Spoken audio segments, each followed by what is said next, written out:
baví, bude ho dost. Ať už si kdokoliv, si u mě host.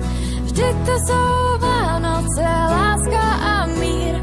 Bejt spolu do noci, jako tá